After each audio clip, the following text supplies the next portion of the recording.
दोस्तों स्टडी 91 के online platform में आप सभी का बहुत बहुत स्वागत है। दोस्तों आप सभी के भारी डिमांड के बाद एक नए लेक्चर का आरंभ करने चल रहा हूं। दोस्तों इस लेक्चर सीरीज में मैं आपको पढ़ाने वाला हूं समीक्षा अधिकारी के प्रश्नों को। जी हाँ दोस्तों, समीक्षा अधिकारी, सहायक समीक्षा अधिकारी के लिए स्पेशल बुक भी हमारे प्लेटफॉर्म से लॉन्च हो चुका है। कई बार बच्चों के मन में था कि सर इस किताब में है क्या, तो आज मैं जिस पैटर्न पे आपको पढ़ाने वाला हूं इसी पैटर्न पर दोस्तों एक किताब भी लिखी गई है। भारत की पहली किताब और भारत में पहली बार इस तरह के पैटर्न पर क्लास दी जाएगी। ठीक है, आप क्लास भर देख के चलिए, आपको समझ आ जाएगा। सर आपने ये आगे पीछे सब लिख डाला है सर, कुछ छोड़ा नहीं आपने। ठीक है, ये सिलेबस सर कॉपी कर रहे थे क्या? नहीं, सिलेबस नहीं कॉपी कर रहा था। मैं आपको ये बताने का प्रयास कर रहा हूं कि आज की क्लास आप देखेंगे ना, ये सभी के सभी टॉपिक के दोस्तों मैंने प्रश्न समाहित किए। सर सब पढ़ने को मिलेगा क्लास में? सर प्राचीन इतिहास, मध्यकालीन, मॉडर्न, सब कुछ सर एक ही वीडियो में। हाँ भाई, एक ही वीडियो में सब कुछ मिलने वाला है, तो एकदम कमर कस लीजिए। आरो यारो परीक्षा के लिए इससे बेहतर तो आपको कुछ नहीं मिलने वाला है।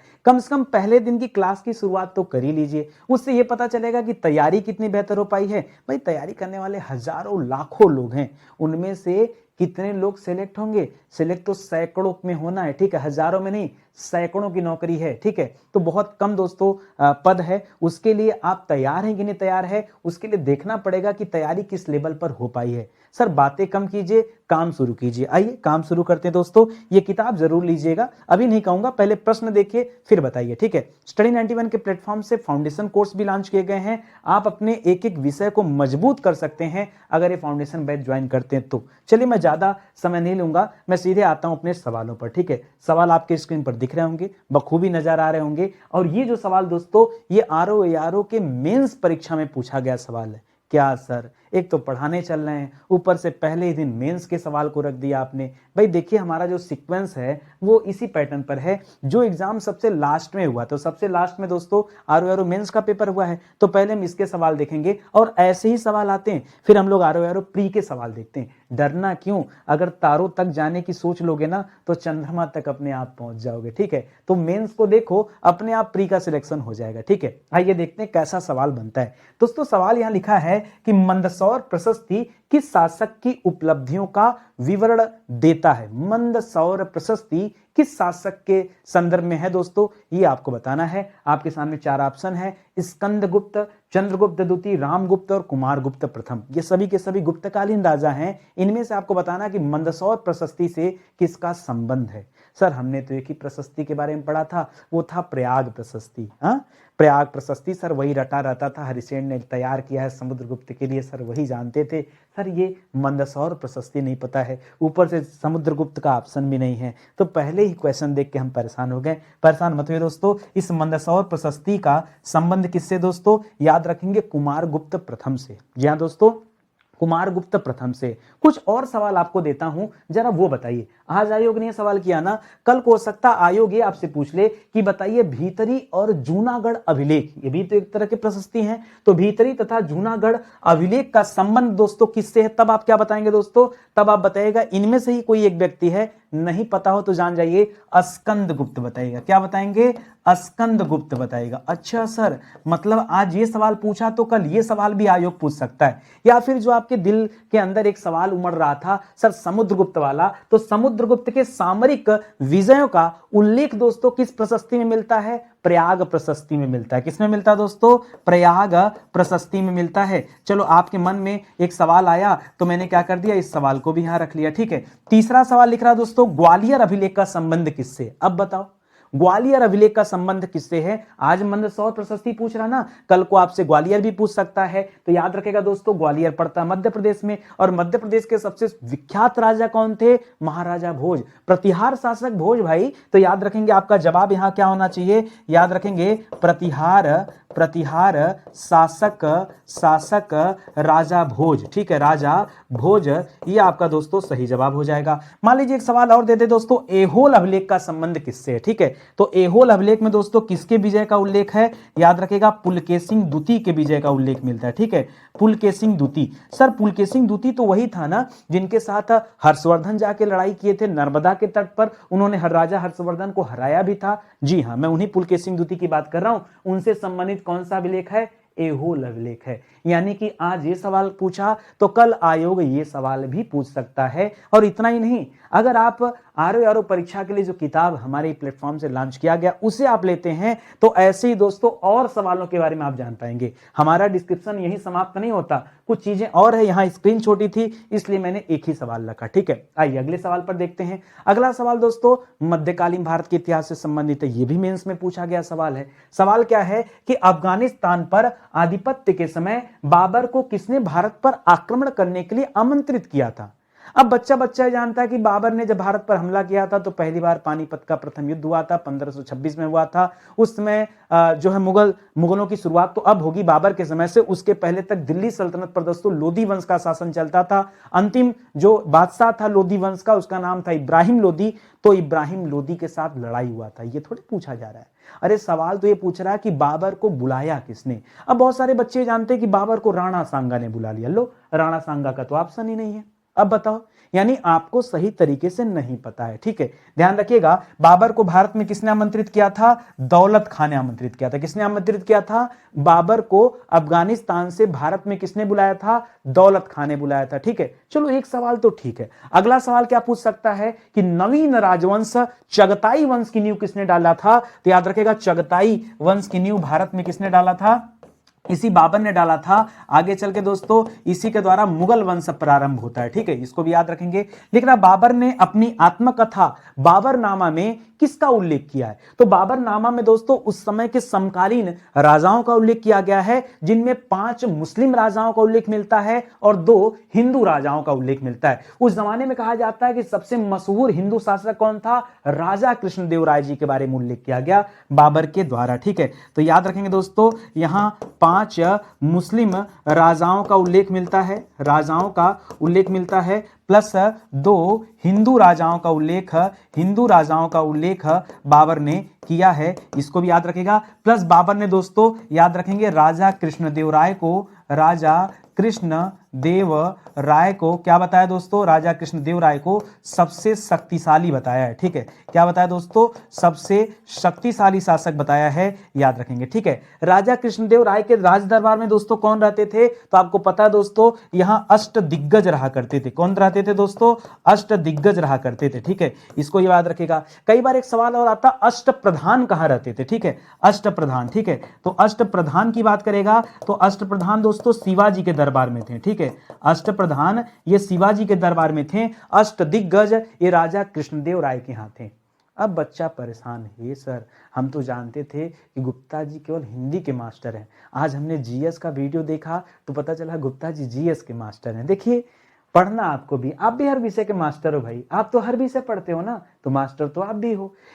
ऐसा कोई भी व्यक्ति जो हर विषय को अपना समझता हो, हर विषय में रिसर्च करता हो, वो क्या है? वही असला मास्टर है और वही एग्जाम क्वालिफाई कर पाएगा। अन्य लोगों की दिक्कत क्या है? लोग एक सब्जेक्ट पढ़ाते, मैथ वाले को और कुछ आता ही नहीं है। यहाँ तो हिंदी वाले को जीएस भी आता है। आप पढ़ के देखो भाई, एक से बढ़कर एक फैक्ट आपको देते चलना हो। ठीक है, अभी तो आप मिडावल पढ़ो, पूरा पढ़ो, लाइक मत करना भाई, हाथ जोड़ के निवेदन है। न लाइक करना, न कमेंट करना, न शेयर करना, सारा फोकस केवल पढ़ाई पर रखना, बाकी सब बातें बाद में। मैं बीच में टोका टाकी नहीं कर रहा हूं, सिर्फ आपके सब्जेक्ट पर बात कर रहा हूं। ठीक है, आधुनिक काल से एक सवाल आता है। सवाल क्या आया है दोस्तों? यह भी मेंस में आया हुआ सवाल है, ध्यान दीजिएगा कि तीनों गोलमेज सम्मेलन में भाग लेने वाले भारतीय निम्नलिखित नेताओं में से कौन से? सर थोड़ा सा डाउट हो रहा है, सच में मेंस का सवाल है? सर हम तो समझते थे कि मेंस में मतलब बहुत भारी भरकम सवाल आएगा, लेकिन आज लग रहा है कि नहीं, मेंस में ठीक ठाक सवाल आता है। तभी तो आपके अंदर कॉन्फिडेंस आएगा, यार मेंस के सवालों को हल किया। प्री का मतलब क्या होता है? प्री का मतलब क्या होता है? मेंस के सवालों को चुटकी बजा के हल करिए। आइए देखिए, तो मेंस के सवाल में क्या दिया है? तीनों गोलमेज सम्मेलन में पूछ रहा है कि कौन सा ऐसा गोलमेज सम्मेलन था जो मतलब कौन से ऐसे व्यक्ति थे भारतीय जो तीनों गोलमेज सम्मेलन में हिस्सा लिए थे, तीनों में गए थे। तो तीनों में जाने वाले एक ही व्यक्ति थे दोस्तों, वो थे डॉक्टर भीमराव अंबेडकर। कौन थे? डॉक्टर भीमराव अंबेडकर। अगर महात्मा गांधी जी की बात करें तो महात्मा गांधी जी दोस्तों केवल और केवल द्वितीय गोलमेज सम्मेलन में हिस्सा लिए थे। ठीक है, वो भी गए थे, यहां से वापस आ गए थे। वापस आके उन्होंने कहा था कि मैंने अपने देश पर बट्टा नहीं लगने दिया। बट्टा मतलब वहां डिस्काउंट नहीं खेला, यानी अपने देश के साथ कोई बेईमानी नहीं होने दिया, ये दोस्तों उन्होंने कहा था, याद रखेंगे। ये जो तीनों गोलमेज सम्मेलन हुआ था ना, जरा इसका टाइम पीरियड याद रखेगा, पहला, दूसरा और तीसरा। तो पहला वाला हुआ था दोस्तों 1930 में, दूसरा वाला दोस्तों हुआ था 1931 में, तीसरा वाला हुआ था दोस्तों 1932 में। ये तीन याद रखेगा, अक्सर करके सन पूछ लेता है, ठीक है, तो क्लियर रहिएगा इसको पढ़ करके, ठीक है। अब पढ़िए अलग सवाल क्या है, लिख रहा है तीनों गोलमेज सम्मेलन के समय इंग्लैंड का प्रधानमंत्री कौन था। तीनों गोलमेज, पता है इसका नाम गोलमेज सम्मेलन क्यों पड़ा, इसको इंग्लिश में कहते हैं राउंड टेबल कॉन्फ्रेंस, ठीक है। जब टेबल राउंड होता है, गोल होता है, तो उसमें कौन मुख्य उसका पता नहीं चल पाता। लेकिन अगर टेबल दोस्तों आयताकार है और उसके एक तरफ दोस्तों कोई व्यक्ति है, तो उससे पता चलता है कि मुखिया होगा। यहां सबको एक समान भाव से बैठाया गया, इसलिए राउंड टेबल कॉन्फ्रेंस किया गया कि सभी दलों के लोग आ जाएं, यहां पर हम बातचीत करेंगे, तो राउंड टेबल कॉन्फ्रेंस नाम दिया गया, इसलिए इसको हिंदी में हम गोलमेज सम्मेलन कहते हैं। इस गोलमेज सम्मेलन के समय कौन था प्रधानमंत्री, तो याद रखेगा उनका नाम था रैमजे मैकडोनाल्ड। परीक्षा में आता हमेशा, ठीक है, तो क्या बताएंगे, रैमजे मैकडोनाल्ड, ठीक है, मैकडोनाल्ड, ठीक है। ये दोस्तों उस समय क्या थे, पीएम थे। करा कि महात्मा गांधी ने किसमें भाग लिया था, तो याद रखेगा द्वितीय गोलमेज सम्मेलन में भाग लिया था, द्वितीय गोलमेज में भाग लिया था। और कब हुआ था द्वितीय गोलमेज सम्मेलन, तो ये हुआ था 1931 में। लिख रहा प्रथम गोलमेज सम्मेलन का आयोजन कब हुआ था, ये पहले ही आपको बता दिया हूं, 1930 में आयोजन हुआ था। लिख रहा द्वितीय गोलमेज सम्मेलन के बाद कौन सा आंदोलन शुरू हुआ, तो महात्मा गांधी जी जब वापस आ गए ना 1931 में, तो उन्होंने दोस्तों सविनय अवज्ञा आंदोलन पुनः शुरू किया। एक बार सविनय अवज्ञा आंदोलन 1930 में स्टार्ट हुआ था, फिर समाप्त हो गया था, ठीक है, लेकिन दोबारा आने के बाद से फिर से स्टार्ट कर दिया। एक नया सवाल पैदा हो जाता है कि बताइए सविनय अवज्ञा आंदोलन कब पुनः शुरू हो गया, तो लौटने के बाद स्टार्ट हो गया था, ठीक है, इसको 1932, लेकिन आप याद रखेंगे यहां सविनय अवज्ञा आंदोलन आप याद रखें, ठीक है। सविनय अवज्ञा आंदोलन दोस्तों यहां पर क्या हो गया, यह पुनः शुरू हो गया था, इसको भी आप याद रखेंगे, ठीक है। यह सम्मेलन दोस्तों हुआ था 1931 में, लेकिन याद रखेगा 1931 के लास्ट में हुआ था, इसलिए सविनय अवज्ञा आंदोलन कब शुरू होता है, 1932 में शुरू होता है, ठीक है। जनवरी के बाद, दिसंबर के बाद वैसे भी 32 आ जाएगा, 31 के बाद, तो याद रखेगा यह सम्मेलन तो 31 में हुआ था, गांधी जी लौटे भी 31 में थे, लेकिन जब ये पुनः स्टार्ट होता है तो 32 में स्टार्ट होगा, जनवरी महीने में, इसको भी याद रखेगा। ये मेंस के सवाल हैं सर, ये 3 सवाल तो देख लिए। चलिए ज्योग्राफी के सवाल हल करते हैं। ज्योग्राफी में दोस्तों सबसे पहले हम इंडियन ज्योग्राफी के सवाल को हल करेंगे, भारत का भूगोल। जी हां दोस्तों, आइए भारत के भूगोल से कैसा प्रश्न पूछा गया था आपके मेंस परीक्षा में, उस पर ध्यान दीजिए। लिख रहा निम्नलिखित बाघ अभयारण्य यानी टाइगर रिजर्व में कौन सा मध्य प्रदेश में स्थित नहीं है। अब जो बच्चा जानेगा सबके बारे में भी बता पाएगा, अमानगढ़, बांधवगढ़, कान्हा और संजय दुबरी। तो याद रखिएगा दोस्तों, ये अमानगढ़ टाइगर रिजर्व जो है ये दोस्तों बिजनौर में स्थित है। कहां स्थित है दोस्तों, ये बिजनौर में स्थित है। और बिजनौर कहां दोस्तों, उत्तर प्रदेश में स्थित है, इसलिए दोस्तों ये मध्य प्रदेश में तो है नहीं, ये कंफर्म हो गया, ठीक है। बाकी के जो नीचे दे रहे हैं दोस्तों, ये तीनों के तीनों दोस्तों कहां पर हैं, मध्य प्रदेश में है। चाहे बांधवगढ़ की बात करें, चाहे कान्हा टाइगर रिजर्व की बात करें, या फिर संजय दुबरी टाइगर रिजर्व की बात करें, ये तीनों टाइगर रिजर्व मध्य प्रदेश में है। कुछ एक्स्ट्रा सवाल हल करिए, मजेदार। लिख रहा है कि आप मुझे बता दीजिए खाली कि अमानगढ़ टाइगर रिजर्व कहां है, राज्य बताइए, ज्यादा नहीं। हमने कहा दोस्तों उत्तर प्रदेश बिजनौर। संजय दुबरी कहां दोस्तों, तो ये तो हम लोगों ने सवाल में देख लिया कि मध्य प्रदेश में है। ये कान्हा कहां पर, ये भी मध्य प्रदेश में है। बांधव कहां पर दोस्तों, यह भी आपके मध्य प्रदेश में है, ठीक है। इतना तो आसान था। ये गुरु घासीदास टाइगर रिजर्व कहां है, कई बार परीक्षा में भी आया है, स्टार लगाए, मजेदार सवाल है। गुरु घासीदास टाइगर रिजर्व ये छत्तीसगढ़ में स्थित है। कहां पर स्थित है दोस्तों, याद रखेगा ये आपके छत्तीसगढ़ में स्थित है। इसी तरह से कह रहा है रानीपुर टाइगर रिजर्व कहां पे, अभी हाल ही में दोस्तों इसको टाइगर रिजर्व का दर्जा दिया गया है, ये उत्तर प्रदेश में स्थित है। धौलपुर करौली टाइगर रिजर्व दोस्तों कहां पर है, इसको भी दोस्तों हाल ही में टाइगर रिजर्व का दर्जा दिया गया है, और ये आपके राजस्थान में स्थित है, ठीक है, राजस्थान में स्थित है। इसी तरह से एक सवाल और आता है, रामगढ़ विषधारी टाइगर रिजर्व कहां है। रामगढ़ विषधारी टाइगर रिजर्व को टीजी लिख दे रहा हूं, याद रखेगा। ये टाइगर रिजर्व कहां है दोस्तों, ये टाइगर रिजर्व भी आपके राजस्थान में स्थित है। यहां से भी सवाल आते हैं, ठीक है। ये सारे सवाल ध्यान में रखिए, आगे बढ़ा जाए, थोड़ा स्पीड में किया जाए ना, क्लास लंबी हो जाएगी, ठीक है।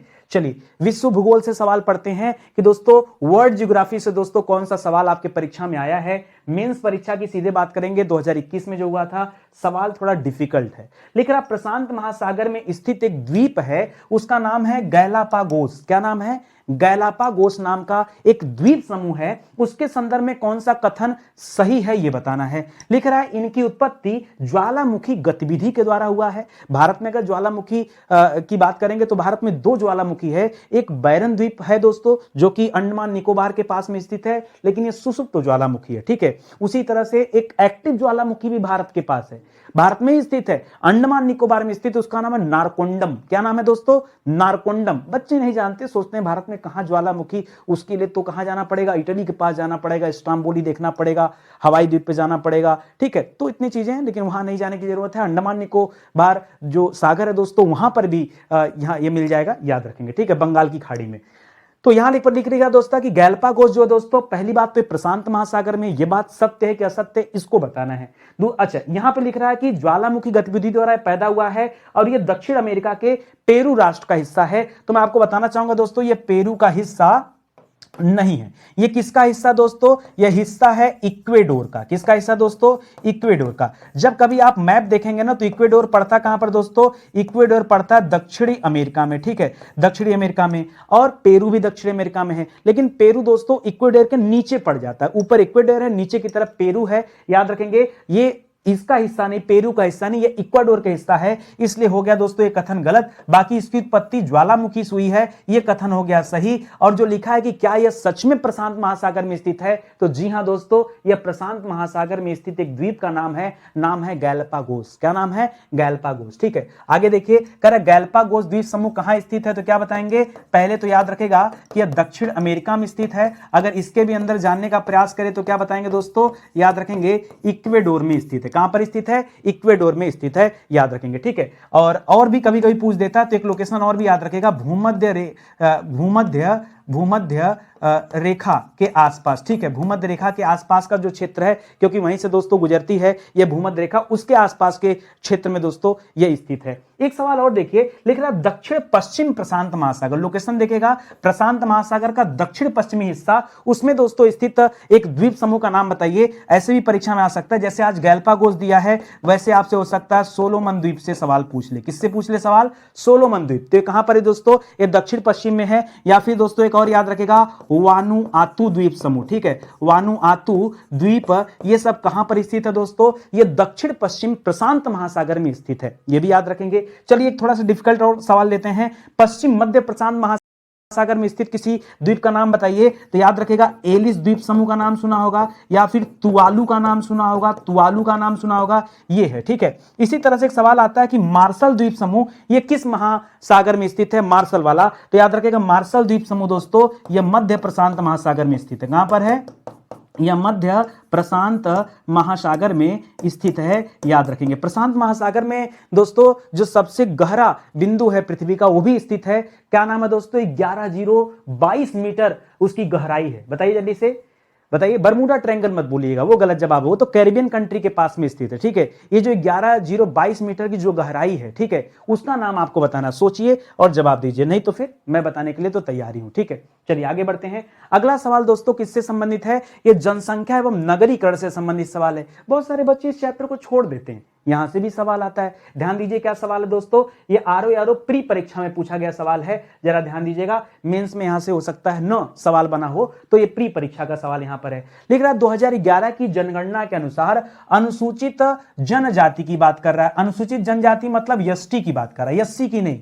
एससी को शेड्यूल कास्ट कहते हैं, उसके लिए अनुसूचित जाति लिखा होता। यहां क्या लिख रहा है दोस्तों? जनजाति लिख रहा है। जनजाति के संदर्भ में राज्यों का आरोही क्रम कौन सा है वो बताइए। ठीक है, तो ऐसे तो अगर हम सबसे ज्यादा एसटी की बात करें कि सबसे ज्यादा एसटी कहां पर रहते हैं दोस्तों, तो सबसे ज्यादा एसटी दोस्तों मध्य प्रदेश में रहते हैं। लेकिन यहां पे तो मध्य प्रदेश का ऑप्शन नहीं दिख रहा है, केवल पूर्वोत्तर का नाम है। तो पूर्वोत्तर में सबसे ज्यादा एसटी कहां रहते हैं? सबसे ज्यादा रहते हैं अरुणाचल प्रदेश में। लेकिन आप देखिए तो अरुणाचल प्रदेश तो दोस्तों 3 जगह पे है, तो फिर कैसे उत्तर करेंगे? अरुणाचल के बाद दोस्तों मिजोरम में रहते हैं, मिजोरम के बाद नागालैंड में रहते हैं, नागालैंड के बाद मेघालय में रहते हैं। ये सीक्वेंस आपको याद होना चाहिए। अगर सीक्वेंस नहीं याद है फिर से बंटाधार। ठीक है, तो याद रखेगा, अरुणाचल के बाद मेघालय नहीं, मेघालय पहले भी नहीं, अरुणाचल के बाद नागालैंड नहीं, अरुणाचल के बाद पहले मिजोरम, फिर उसके बाद नागालैंड, फिर उसके बाद मेघालय। ठीक है, ये आरोही क्रम है, इसको आप याद रखेंगे। ठीक है, समझ में आया आपको ना? चलिए आगे बढ़ते हैं दोस्तों। आगे देखिए, अगला लिख रहा है भारत की कुल जनसंख्या में अनुसूचित जनजाति का परसेंटेज कितना, कितने प्रतिशत। जैसे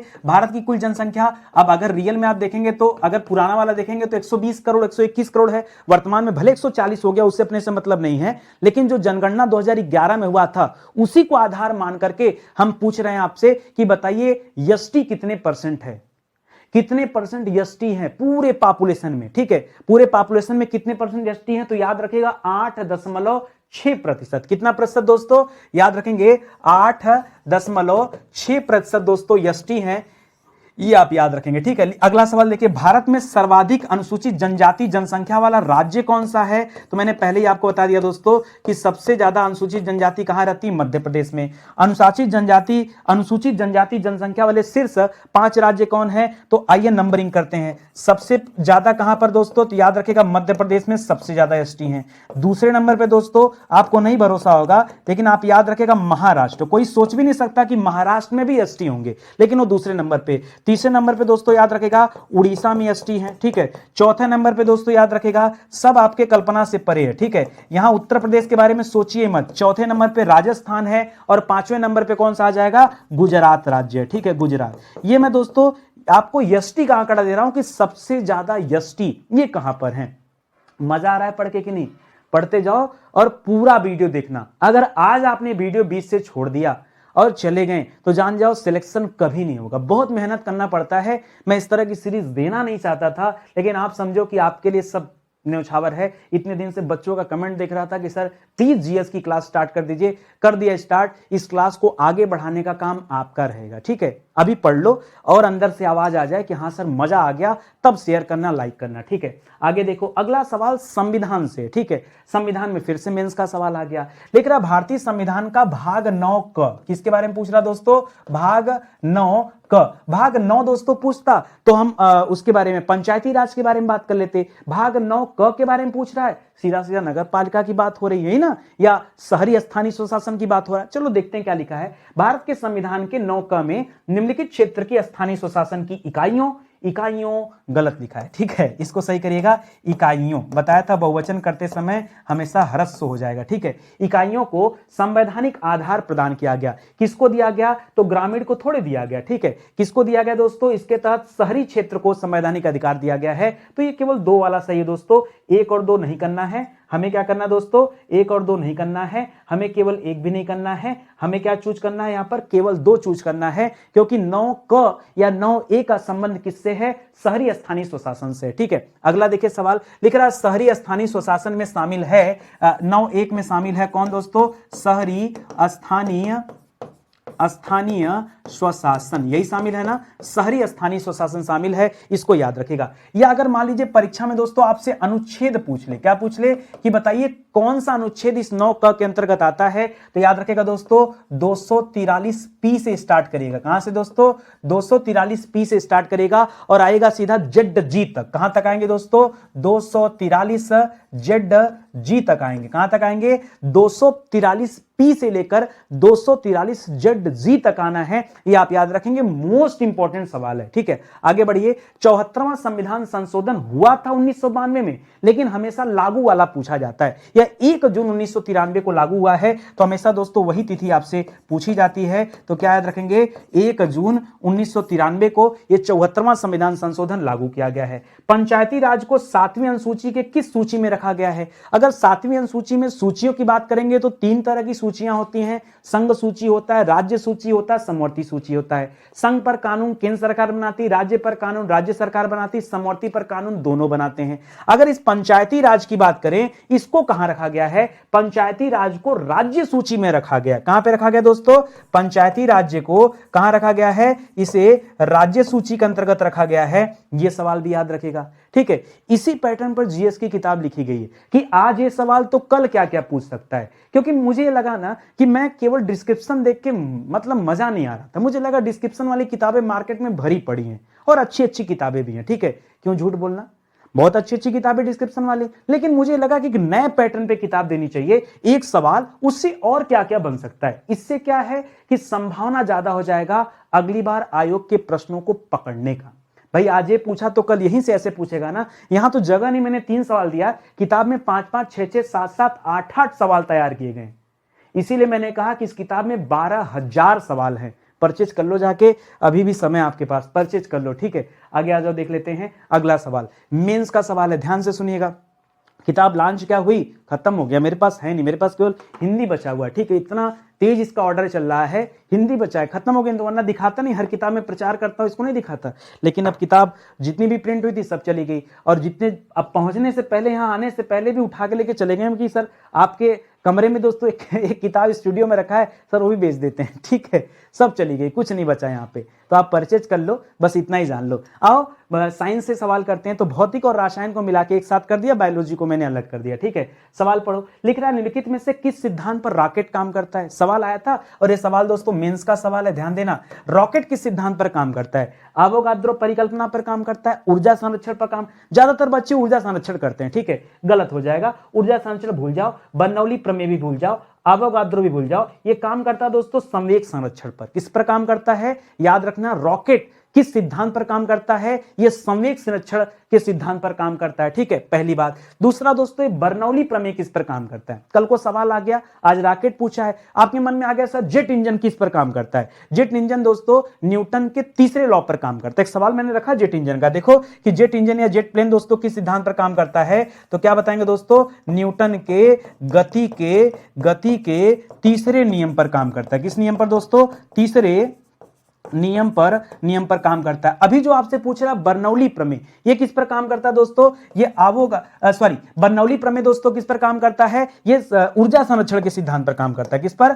ऊर्जा संरक्षण के सिद्धांत पर, ठीक है।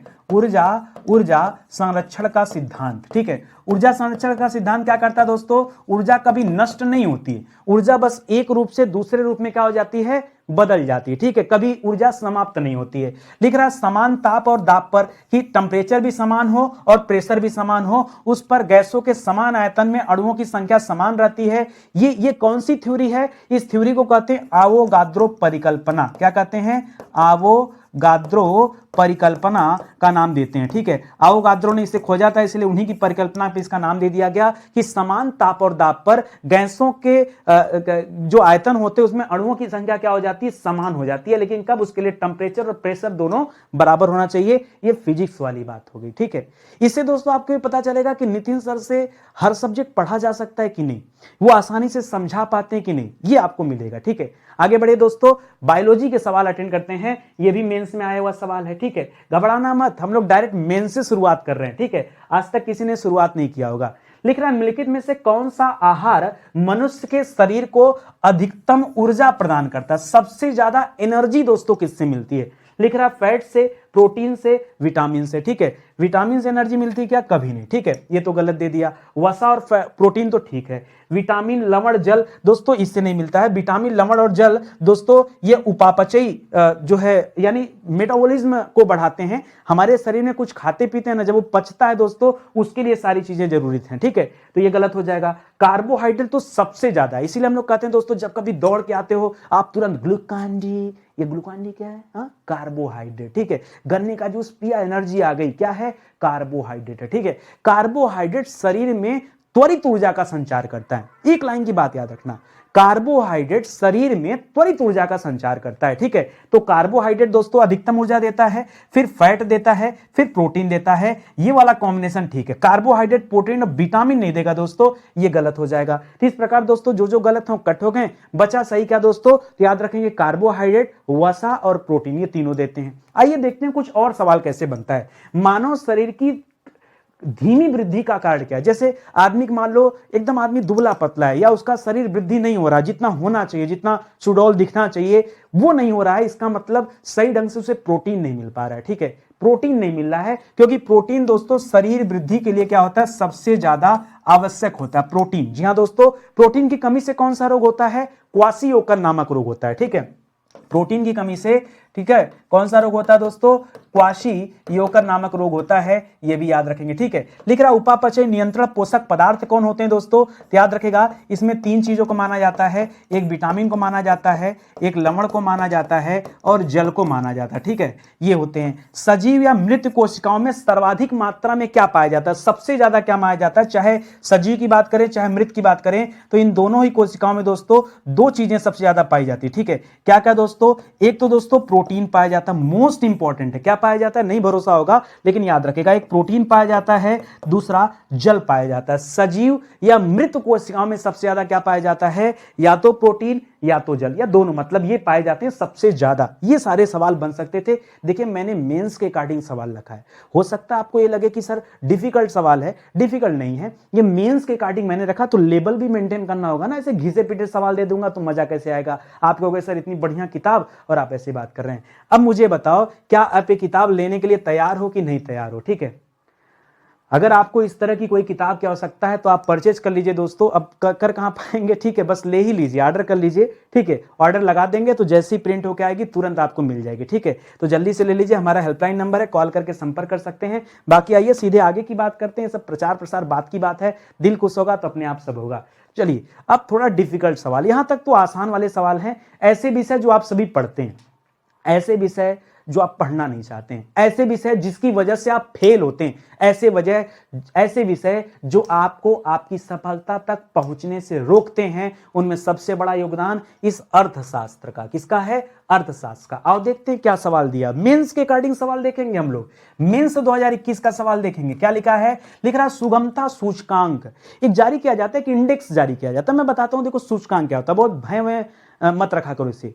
सूचकांक क्या होता है, एक तरह का रिपोर्ट होता है, एक तरह का इंडेक्स होता है। होता क्या, पहले जमाने में, देखो जमाना क्या है, पहले हाई स्कूल इंटर में पढ़ते थे तो क्लास में टेस्ट होता था, टेस्ट में जिसका जैसे नंबर बनता था एक रिपोर्ट तैयार होती थी, जो सबसे तेज होता था उसे क्लास का मॉनिटर बना दिया जाता था। होता था ऐसा ना, वैसा ही यहां भी होता है। ठीक है, अलग अलग बिजनेस को लेकर के, अलग अलग चीजों को लेकर के इंडेक्स तैयार किया जाता है और वो जारी किया जाता है, सूचकांक एक रिपोर्ट जारी किया जाता है कि भाई ये देखिए। तो ये जो सुगमता सूचकांक है, पहले तो समझो सुगमता सूचकांक का संबंध किससे, सुगमता सूचकांक का संबंध बैंकिंग सेक्टर से। जिसको यही नहीं पता होगा किसी जमाने में सवाल नहीं हल कर पाएगा, जिसको इतनी सी बात पता होगी यह सवाल चुटकी में हल हो जाएगा। सुगमता सूचकांक का संबंध किससे है, ईज ऑफ डूइंग की बात कर रहा है। ठीक है, उसका संबंध दोस्तों किससे है, अच्छा क्या हो जाएगा यहां पर, बैंकिंग सेक्टर से। लिख रहा है यह सार्वजनिक क्षेत्र के बैंकों के प्रदर्शन को आंकलित करने का एक तरीका है। क्या यह सवाल सही है, या भारत में एमएसएमई, ठीक है, तो एमएसएमई को क्या कहा जाता है दोस्तों, सूक्ष्म लघु एवं मध्यम उद्यम मंत्रालय। ठीक है, इसको एमएसएमई बोलते हैं। यह एमएसएमई हेतु व्यापार सुगमता को आंकलित करता है। हर बच्चा को लगता है सुगमता, और यहां भी लिखा सुगमता, बच्चा सोचता दोनों को टैली करा दो, यही गड़बड़ हो गया दोस्तों। इसका एमएसएमई से कोई भी संबंध नहीं है। इस सुगमता सूचकांक का संबंध है सार्वजनिक बैंकों के किससे दोस्तों, उनके प्रदर्शन को आंकलित करने से, कि कौन कितना बेहतर प्रदर्शन करता है। इस प्रकार से यहां पर सही उत्तर क्या हो जाएगा दोस्तों, याद रखेगा केवल एक हो जाएगा, क्योंकि आपसे पूछा था कि कौन सा कथन सही है। ठीक है, आगे देखिए दोस्तों, आज तो ये सवाल पूछा इकोनॉमिक्स में, कल क्या क्या सवाल पूछ सकता है, कल पूछ सकता है कि सुगमता सूचकांक से संबंधित जो रिपोर्ट है ये कौन जारी करता है। याद रखेगा इसे वर्ल्ड बैंक जारी करता है, विश्व बैंक जारी करता है। ठीक है, पता है आपको विश्व बैंक का नाम क्या है, विश्व बैंक को दोस्तों आईबीआरडी कहा जाता है। क्या कहा जाता है, IBRD, international bank for reconstruction and development. जी हां दोस्तों, ये इसका फुल फॉर्म, इसे आईबीआरडी का नाम देते हैं। बहुत सारे बच्चे नहीं जानते, परीक्षा में भी आ जाता है, परेशान हो जाते हैं। ठीक है, आगे बढ़ो। भारत में व्यापार को सुगम बनाने के लिए किसकी नींव रखी गई, व्यापार को सुगम बनाने के लिए भारत में दोस्तों मेक इन इंडिया को स्टार्ट किया गया। किसे स्टार्ट किया गया दोस्तों, मेक इन इंडिया दोस्तों शुरू किया गया। ठीक है, कि व्यापार को सुगम बनाया जाए, और इस तरह से दोस्तों कई सारी चीजें स्टार्ट किया गया। इस मेकिंग इंडिया प्रोजेक्ट को 2014 में लॉन्च किया गया था। लघु एवं मध्यम उद्यमों को सशक्त करने की पहल दोस्तों किससे संबंधित है, तो शुरुआत में दोस्तों एक आया था उद्योग आधार। क्या आया था दोस्तों, एक उद्योग आधार स्टार्ट हुआ था। उस उद्योग आधार का संबंध एसएमएसी था, एमएसएमई से था। और ये उद्योग आधार जो हुआ था, स्टार्ट कब हुआ था, ये सितंबर 2015 में उद्योग आधार स्टार्ट हुआ था। ठीक है, याद रखेंगे, बीजेपी शासन 14 में शुरू हुआ था, 15 में उद्योग आधार दोस्तों स्टार्ट हुआ था सितंबर में, इसको भी याद रखेगा। तो इस तरह के सवाल बन सकते हैं। चलिए, जो विषय आप नहीं पढ़ते हैं उनमें दूसरा सर्व प्रमुख कौन सा है, तो दूसरे नंबर पे आता है इन्वायरमेंट, पर्यावरण। इसको भी आप जल्दी नहीं पढ़ते हैं। ठीक है, आपका ध्यान वही इतिहास, भूगोल, संविधान में रहता है, विज्ञान तक रहता है, बस वहीं बात खत्म हो जाती है, पर्यावरण छोड़ देते हैं। अब पर्यावरण से सवाल क्या बनता है परीक्षा में, मेंस में सवाल पूछा है, सुनिए। भारत में राष्ट्रीय उद्यानों, राष्ट्रीय उद्यान का मतलब क्या हो गया दोस्तों, सीधे सीधे नेशनल पार्क की बात कर रहा है। किसकी बात कर रहा है दोस्तों, यहां पर यह नेशनल पार्क की बात कर रहा है। कर रहा नेशनल पार्क और जितने भी वन्य जीव अभयारण्य हैं, ठीक है, उनके संदर्भ में कौन सा कथन सही है, ये आपको बताना है। लिख रहा है राष्ट्रीय उद्यानों की सबसे अधिक संख्या कहां पर है, मध्य प्रदेश में है। आपको बताना है क्या सच में राष्ट्रीय उद्यान मतलब नेशनल पार्क सबसे ज्यादा मध्य प्रदेश में है, ये पहला सवाल है। दूसरा लिख रहा है वन्य जीव अभयारण्यों की सबसे अधिक संख्या अंडमान निकोबार द्वीप समूह पर है, क्या यह सही है। दोनों अलग अलग सवाल हैं, एक पूछ रहा है कि नेशनल पार्क सबसे ज्यादा कहां पाए जाते हैं, दूसरा पूछ रहा है कि वन्य जीव अभयारण्य कहां पाए जाते हैं। याद रखेंगे ये दोनों ही सवाल बिल्कुल सही है, यानी दोनों कथन बिल्कुल सही है, यानी यहां पर क्या हो जाएगा, एक और दो दोनों। यहां क्या लिखा दोस्तों, वन्य जीव अभयारण्यों की सबसे अधिक संख्या कहां है, तो अगर वन्य जीव अभयारण्य पूछेगा तो क्या बताएंगे, अंडमान निकोबार में दोस्तों सबसे ज्यादा संख्या है। अगर दोस्तों राष्ट्रीय उद्यान पूछता तो क्या बताते, अगर राष्ट्रीय उद्यान पूछता तो क्या बताते, सबसे ज्यादा राष्ट्रीय उद्यान कहां पर है, मध्य प्रदेश में है। अच्छा, एक सवाल और आ गया आपके मन में कि सर अंडमान निकोबार में कितने अभयारण्य हैं, तो क्या बताएंगे दोस्तों, कुल 96 अभयारण्य। कितने हैं, 96 वन्य जीव अभयारण्य स्थित हैं। कहां पर, अकेले अंडमान निकोबार द्वीप समूह पर। आइए आगे बढ़ते हैं। भारत का पहला राष्ट्रीय उद्यान कौन सा दोस्तों, तो याद रखेगा इसका नाम था हेली नेशनल पार्क। क्या था दोस्तों, हेली नेशनल पार्क। ठीक है, बाद में दोस्तों इसी हेली नेशनल पार्क का नाम बदल दिया गया और इसका नाम क्या कर दिया गया, जिम कार्बेट। क्या कर दिया गया, जिम कार्बेट। कहां पर है दोस्तों, तो जिम कार्बेट दोस्तों यह उत्तराखंड में स्थित है। कहां पर स्थित है, यह उत्तराखंड में स्थित है, इसको याद रखेंगे। इसी तरह से करा भारत का सबसे बड़ा टाइगर रिजर्व कौन सा है, मैं टाइगर रिजर्व की बात कर रहा हूं, सबसे बड़े टाइगर रिजर्व की बात कर रहा हूं, तो याद रखेगा नागा अर्जुन टाइगर रिजर्व। सुना है कभी नाम, Naga Arjun Shri slam tiger reserve, ये आंध्र प्रदेश में है। ठीक है, पूरा नाम है Naga Arjun Shri slam tiger reserve, Shri slam tiger reserve. कहां पर स्थित है दोस्तों, यह आंध्र प्रदेश में स्थित है। यह सवाल खाली इसलिए है ना कि सबसे बड़ा याद रखें। ठीक है, वर्तमान में अगर टाइगर रिजर्व की बात करेंगे तो वर्तमान में कुल कितने टाइगर रिजर्व हैं, 54 टाइगर रिजर्व हैं। समय के साथ साथ यह संख्या बढ़ सकती है, घट सकती है, इसको भी ध्यान में रखिएगा। ठीक है, चलिए आगे आ जाइए, आगे बढ़ते हैं अगले सवाल की तरफ। अब दो चैप्टर हमने, दो विषय पढ़ लिया, एक तो इकोनॉमिक्स हम लोग नहीं पढ़ते हैं, दूसरा इन्वायरमेंट नहीं पढ़ते, तीसरा क्या नहीं पढ़ते दोस्तों, तो तीसरा हम लोग कभी एग्रीकल्चर नहीं पढ़ते, कभी नहीं पढ़ते, एग्रीकल्चर भूल जाते हैं, इसलिए फिर से मेंस में सवाल अटक जाता है। आप मुझे बताओ क्यों हो आपका सिलेक्शन, ईमानदारी से देखो क्यों सिलेक्शन हो। आप तो आधा विषय पढ़ते हो, आधा पढ़ते नहीं हो, फिर कहते हो कि हमारा सिलेक्शन नहीं हुआ। कैसे होगा सिलेक्शन भाई, जब तक आप सब विषय को नहीं पढ़ोगे तब तक सिलेक्शन कैसे होगा, हो ही नहीं सकता। आगे देखो क्या लिख रहा है, लिख रहा है निम्नलिखित में से कौन सा सही सुमेलित नहीं है, कौन सा सही सुमेलित नहीं है बताना है। लिख रहा है मक्का, ये नर मंजरी निकलना।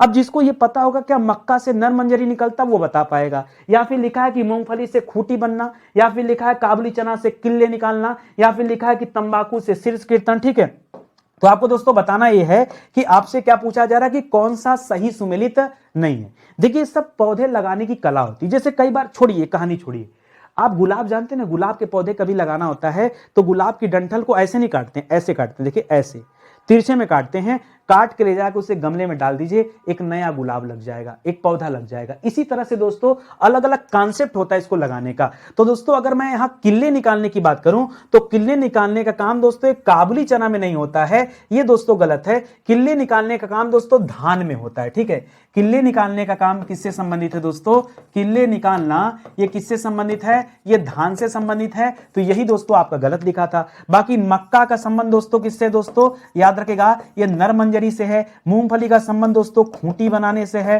ठीक है, और तंबाकू का संबंध दोस्तों शीर्ष कर्तन से है, ऊपर से कटाई हो जाती है शीर्ष कर्तन। ठीक है, शीर्ष कर्तन से, ये भी सही है। जो गलत है वो क्या है दोस्तों, वो गलत है किल्ले निकालना। किल्ले निकालने का संबंध किससे है, ध्यान से है, इस पॉइंट को आप याद रखेंगे। एग्रीकल्चर के कई सारे ऐसे सवाल मिलेंगे, आप क्लास में बने रहिए, डेली हम लोग ये सवालों को हल करेंगे। अगला देखिए, अब 3 विषय हो गए, एक आप इकोनॉमिक्स नहीं देखते हैं, एक आप इन्वायरमेंट नहीं देखते हैं और एक आप जो है एग्रीकल्चर नहीं देखते हैं। अगला है दोस्तों साइंस एंड टेक, विज्ञान एवं प्रौद्योगिकी। क्या सवाल है ये देखिए, प्री में पूछा गया सवाल है, मेंस में इस विषय से कोई भी सवाल नहीं आया था, इसलिए मैंने प्री के सवाल रख दिए। लिख रहा है निम्नलिखित में से कौन सा वक्तव्य सही नहीं है वो बताना है। आगे देखिए, वक्तव्य सही नहीं वो बताना है। लिख रहा है ईमेल, ई डैश मेल करिए, ईमेल को इलेक्ट्रॉनिक मेल कहा जाता है तो सही है। लिख रहा है www को वर्ल्ड वाइड वेब कहा जाता है, ये भी सही है। सीपीयू को कंट्रोल प्रोसेसिंग यूनिट दोस्तों नहीं कहते हैं, सीपीयू को क्या कहते हैं? सीपीयू का दोस्तों जो फुल फॉर्म होता है वो होता है दोस्तों सेंट्रल प्रोसेसिंग यूनिट। क्या होता है दोस्तों? सेंट्रल प्रोसेसिंग यूनिट होता है दोस्तों, तो यही अलग गलत हो गया, यहां कंट्रोल लिखा था इसलिए गलत हो गया। एएलयू जो सीपीयू का ही पार्ट होता है, सीपीयू के 2 पार्ट होते हैं, एक 3 पार्ट होते हैं, वैसे सीपीयू के 3 पार्ट होते हैं। सीपीयू को कंप्यूटर का ब्रेन कहा जाता है, इसके 3 पार्ट होते हैं, एक होता है एएलयू जिसे कहते हैं अरिथमेटिक लॉजिकल यूनिट, एक होता है सीयू जिसे कहते हैं कंट्रोल यूनिट, एक होता है एमयू उसे कहते हैं मेमोरी यूनिट। ये 3 पार्ट होते हैं और उसमें से एएलयू के बारे में लिख रहा कि अरिथमेटिक लॉजिकल यूनिट। ठीक है, तो सारे सही हैं दोस्तों, जो गलत है वो सीपीयू गलत है, फुल फॉर्म इसका गलत लिखा हुआ है। ठीक है, तो सेंट्रल प्रोसेसिंग यूनिट दोस्तों ये जो लिखा है ये सीपीयू को कहा जाता है, सेंट्रल प्रोसेसिंग यूनिट याद रखेंगे। इसी तरह से इलेक्ट्रॉनिक ईमेल किसे संदर्भित करता है दोस्तों? तो इलेक्ट्रॉनिक ईमेल दोस्तों या ईमेल को संदर्भित करता है। वर्ल्ड वाइड वेब को दोस्तों कौन संदर्भित करता है दोस्तों? याद रखेगा यहां पर www करता है। अरिथमेटिक लॉजिक यूनिट से दोस्तों कौन संबंधित है? एएलयू संबंधित है। ठीक है, ये सारी बातें आप याद रखेंगे, साइंस एंड टेक से संबंधित सवाल है। आगे बढ़िए दोस्तों, अगला सवाल दोस्तों किस विषय से है? यूपी स्पेशल का सवाल है। हाँ, यूपी स्पेशल तो मान सकता हूं कि बच्चे इसको पढ़ते हैं, यूपी स्पेशल के सवाल। आइए देखते हैं, लिख रहा है कौन सा कोयला आधारित बिजली संयंत्र उत्तर प्रदेश में स्थित है। ठीक है, पहला दोस्तों डार्लीपाली, दूसरा है सिंगरौली, तीसरा है दादरी, चौथा है विंध्याचल। आपको बताना है कि कौन सा स्थित है। तो याद रखेगा दोस्तों, अगर हम यहां डार्लीपाली की बात करें तो डार्लीपाली दोस्तों ये यहां पर नहीं है। डार्लीपाली कहां पर स्थित दोस्तों? डार्लीपाली पड़ता है उड़ीसा में। ठीक है, और एक तो आपसे कोयला आधारित पूछ रहा था, तो अब तो दोस्तों एक ऑप्शन तो ऐसे ही कट गया, डालीपाली एक ऐसे ही कट गया। ऊपर से दोस्तों अभी यहां पर कौन सा सही करेंगे? तो याद रखेंगे विंध्याचल। पहली बात, विंध्याचल में कोई भी ताप विद्युत संयंत्र नहीं है, आपको ये पता होना चाहिए। विंध्याचल कहां पड़ता है दोस्तों? विंध्याचल पड़ता है मिर्जापुर में। ठीक है, मिर्जापुर में, और यहां कोई भी नहीं है। तो बचता है दोस्तों सिंगरौली और दादरी। तो सिंगरौली या दादरी यानी 2 और 3 नंबर दोस्तों बिल्कुल सही हो जाएगा, यानी ये उत्तर सही हो जाएगा। आइए एक काम करते हैं, आज हम लोग उत्तर प्रदेश के जितने भी थर्मल पावर हैं, ठीक है, संयंत्र हैं, उन सभी के बारे में पढ़ लेते हैं। थर्मल पावर मतलब ताप विद्युत संयंत्र। ठीक है, ताप विद्युत, याद रखें, अगर आपसे नाभिकीय विद्युत संयंत्र के बारे में बात करें, ठीक है, नाभिकीय विद्युत संयंत्र की बात करें, तो याद रखेगा ये पूरे उत्तर प्रदेश में सिर्फ एक ही है, सिर्फ और सिर्फ कितना दोस्तों? सिर्फ एक है, याद रखेंगे। और ये कहां पर दोस्तों? नरौरा में है। कहां पर दोस्तों? नरौरा कहां पड़ता है दोस्तों? नरौरा पड़ता है बुलंदशहर में। याद रखेगा, ये केवल एक ही है। तो हमारे उत्तर प्रदेश के अंदर जितने भी थर्मल पावर है ना, थर्मल पावर कारपोरेशन है, वो दोस्तों एनटीपीसी के द्वारा बनाए गए हैं, national thermal power corporation limited, NTPC के द्वारा बनाए गए हैं, याद रखेंगे। और जैसे ओबरा, अनपरा, रिहंद, ये दोस्तों आप इसका लोकेशन याद रखेगा, ये दोस्तों सोनभद्र में पड़ता है। ठीक है, ये कहां पड़ता है दोस्तों? सोनभद्र में पड़ता है। ऊंचाहार दोस्तों कहां पड़ता है? जब आप इलाहाबाद के रास्ते कहां जाएंगे, प्रतापगढ़ जाएंगे या लखनऊ जाएंगे, तो दोस्तों ये पड़ेगा रायबरेली जिले में पड़ता है ऊंचाहार। ठीक है, यहां पे याद रखेगा। इसी तरह से हरदुआगंज दोस्तों कहां पर पड़ता है? बच्चे नहीं जानते लेकिन याद रखेगा, अलीगढ़ में पड़ता है, यहां भी दोस्तों एनटीपीसी का है। पनकी और घाटमपुर दोस्तों कहां पड़ता है? ये आपके कानपुर में पड़ता है। टांडा वाला कहां पड़ता है? ये आपके अंबेडकर नगर जिले में पड़ता है। मेजा और बारा दोस्तों कहां है? याद रखेगा, यह प्रयागराज जिले में। ठीक है, प्रयागराज जिले में, ये आप याद रखेगा, क्योंकि अगली बार आपसे हो सकता है सवाल इनको लेकर के पूछ दे। ठीक है, तो याद रखेंगे आप सभी। ठीक है, याद रखेगा। बाकी सिंगरौली, दादरी भी याद रखेगा, ये भी इंपॉर्टेंट हो गया, ये बता दिया गया। आगे बढ़ा जाए दोस्तों अगले चैप्टर पर। अगला चैप्टर दोस्तों विविध का है। ठीक है, विविध का है। चलिए देखिए आगे दोस्तों, यहां पे आगे हो गया था, तो याद रखेंगे आखिरी सवाल है दोस्तों, जो आखिरी चैप्टर आप नहीं पढ़ते हैं वो है दोस्तों विविध वाला चैप्टर। ठीक है, विविध यानी क्या हो गया, मिसलेनियस। ठीक है, तो मिसलेनियस में कहाँ गलती होती है, याद रखेंगे मेंस का सवाल है 2021 का, और डिफिकल्ट सवाल भी है। ठीक है, जो बच्चा नहीं पढ़ा होगा इसका जवाब नहीं दे पाएगा। यहाँ पर सूची को सुमेलित करना है, एक तरफ दोस्तों लेखकों का नाम है और एक तरफ दोस्तों पुस्तक का नाम है। कौन सी पुस्तक की रचना किसने किया है आपको यह बताना है। जैसे लिखा है दोस्तों रास पंचाध्यायी, जैसे लिखा है चैतन्य भागवत, जैसे लिखा है चैतन्य मंगल, जैसे लिखा है भक्ति रत्नाकर। अब जो सबसे आसान है, जो आपने हिंदी में भी कई बार पढ़ा है, वो है दोस्तों रास पंचाध्यायी। रास पंचाध्यायी के लेखक का नाम क्या दोस्तों, नंददास जी हैं। कौन है दोस्तों, इस एक का नाम अगर आप याद रखते हैं तो आपको ऑटोमेटिक मिल जाएगा नंददास। तो देखिए यहां पर एक को सही करते दोस्तों, यहां पर भी 3 है, यहां पर भी 3 है, मतलब चलो कम से कम 2 ऑप्शन तो गलत हो गए। अब हमें एक ही में चुनाव करना पड़ेगा। ठीक है, आगे देखिए चैतन्य भागवत दोस्तों किसकी रचना है, तो याद रखिएगा ये चैतन्य नाम की चैतन्य भागवत जो रचना है, भागवत यानी विष्णु जी का संबंध है, यानी कृष्ण का संबंध है, और कृष्ण का संबंध कहां से, वृंदावन से है। तो याद रखिएगा वृंदावन दास की रचना है चैतन्य भागवत, इस तरह से याद रखिएगा। ठीक है, इसी तरह से चैतन्य मंगल किसकी रचना है, चैतन्य मंगल दोस्तों ये जय नंदा की रचना। कैसे याद रखेंगे, मंगल, मंगल यानी कल्याण का मंगल हो, विश्व का मंगल हो। ठीक है, तो जय जयकारा करते समय इस तरह याद रखेगा। और भक्ति रत्नाकर का संबंध किससे दोस्तों, याद रखेगा नरहरि चक्रवर्ती जी से संबंधित है। तो यहां पर हो जाएगा दोस्तों पहले का 3 हो जाएगा, दूसरे का 1 हो जाएगा, तीसरे का 2 हो जाएगा और चौथे का 4 हो जाएगा। 3 1 2 4 आपका सही जवाब हो जाएगा। यहां भी वैसे पूछ रहा है, कह रहा रास पंचाध्यायी की रचना किसने किया है, तो याद रखेंगे दोस्तों रास पंचाध्यायी की रचना किसने किया है, नंददास जी ने किया है। चैतन्य भागवत की रचना किसने किया है, तो बताया था भागवत का संबंध वृंदावन से है। तो याद रखेगा दोस्तों यहां पर क्या हो जाएगा, वृंदावन दास हो जाएगा। मंगल की दोस्तों हम लोग जय करते हैं इसलिए याद रखेगा जयनंदा याद रखेगा। भक्ति रत्नाकर का संबंध किससे है, याद रखेंगे नरहरि चक्रवर्ती जी से संबंधित है, नरहरि चक्रवर्ती जी संबंधित है। ठीक है, तो इस तरह से आपने कर दिया और सही सही जवाब भी कर दिया। तो दोस्तों आज का सेशन जो है यहीं पे समाप्त होता है। अब मुझे बताइए कि ये सब कुछ पढ़कर आपको कैसा लगा। ठीक है, ऐसे विषय जो पूरी तरह से पढ़ा दिए गए हैं ये उनके हैंड रिटन नोट्स हैं। देखिए जो हमारी टीम है वो हैंड रिटन नोट्स पर काम करती है, किताबों पर काम करती है, कोर्सेज पे हम लोग काम करते हैं और इसके अलावा टेस्ट सीरीज पे काम करते हैं। ठीक है, बहुत इत्मीनान से और बहुत अच्छे तरीके से ये चैप्टर तैयार किया गया है। एक बार आप मुझे कमेंट करके जरूर बताइएगा। देखिए आप जितना अलर्ट रहेंगे ना, आप जितना अपनी तरफ से दिखाएंगे सपोर्ट हमें, हम उतना ही बेहतर क्लास देने का प्रयास करेंगे। कलेक्शन तो काफ़ी अच्छा है। ये कलेक्शन दोस्तों हमारी किताब का है, तो एक बार आप किताब ले लीजिए। बहुत सारे बच्चे कहेंगे सर साइड हो जाइए ना, स्क्रीनशॉट लेना है। छोड़ो भाई, कितने दिन स्क्रीनशॉट के पीछे दौड़ोगे। एक बार आप किताब ले लो, किताब में हूबहू ये सारी चीजें मिल जाएंगी। ठीक है, अभी हम क्लास में डिस्कस कर रहे हैं, तब हम किताब में डिस्कस करेंगे। ठीक है, किताब होगा तो पढ़ने का मजा 2 गुना 3 गुना 4 गुना हो जाएगा। ठीक है, और आनंद आ जाएगा आपको पढ़ने में। तो किताब ले लीजिए और हम लोग यहाँ से अपनी कहानी को समाप्त करते हैं। तो मिलते हैं दोस्तों अगले लेक्चर में, तब तक के लिए बहुत बहुत धन्यवाद आपका। अच्छा लगा हो तो वीडियो को लाइक करिएगा, शेयर करिएगा, कमेंट जरूर से करिएगा, आपके कमेंट का इंतजार रहेगा। जय हिंद, जय Bharat, thank you so much.